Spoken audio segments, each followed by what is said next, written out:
How do you rationalize that? How does that,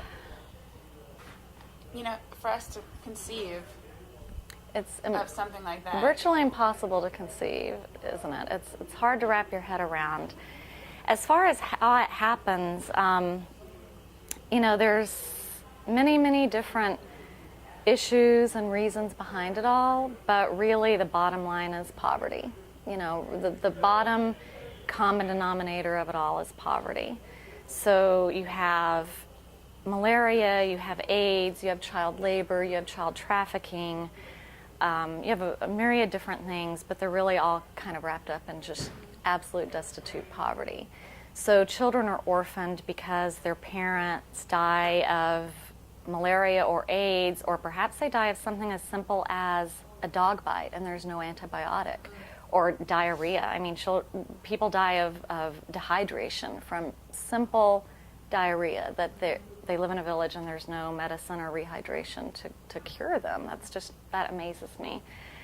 And a lot of these children aren't orphans in that true sense of the word, that their parents are dead. They're actually quite simply orphaned by poverty. Their parents are just too poor to feed them. And that moment when I got that was really when I decided to write this book, because that seemed in a way an even greater tragedy to me. That I would say, in my personal experience of what I've met, 2/3 of these kids have at least one parent who's alive. They just they get taken in by child traffickers who want to take them to the city and give them a better life and a job and things like that. And their parents take them to these homes and the equivalent of boarding schools, simply because they have no money to feed them and take care of them. And so that just seems completely unacceptable. So the movie Slumdog Millionaire, did you write your book at this simultaneously when that movie came out, or was it an afterthought? Yeah, the movie actually came out.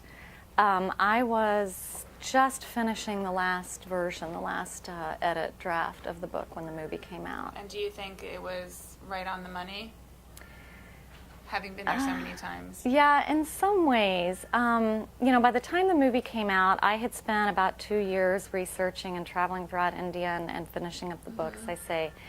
And so the part of the movie that I found realistic in some ways was the portrayal of these kids' life in their childhood. Okay. So, it portrayed them living with their mom and living in the slums, and even in that circumstance, some of the conditions. The actual slum where those scenes were filmed is a place called Dharavi in the middle of Mumbai, and it's a place that I've been to. And it does look exactly as it does in the movie when you have the aerial shots, and it's just this huge spreading slum of tin home next to tin home, roofs held down with rocks, running sewers open. Yet it's not, I spent a whole day there, and it's not a ghetto. It's not, the people are working hard, there's industry, there's entrepreneurship, there's women making and selling papadum, there's men making shirts and clay pots. It's just a hard working place. The kids go to school. Virtually every child there goes to school. Mm-hmm. There's very little missed education, so it's a very family atmosphere. It's just poor. And then in the movie, the mother dies, and that's what sets it all off for the kids. The kids are now adrift, and they're vulnerable to all sorts of exploitation and abuse, which you see in the movie. And a lot of the things that happen to those kids, I've seen kids that live that life firsthand. It's reality. It really happens. So that definitely was reality. Of course, the fairy tale ending of the movie is not reality. It did make for a good movie, though.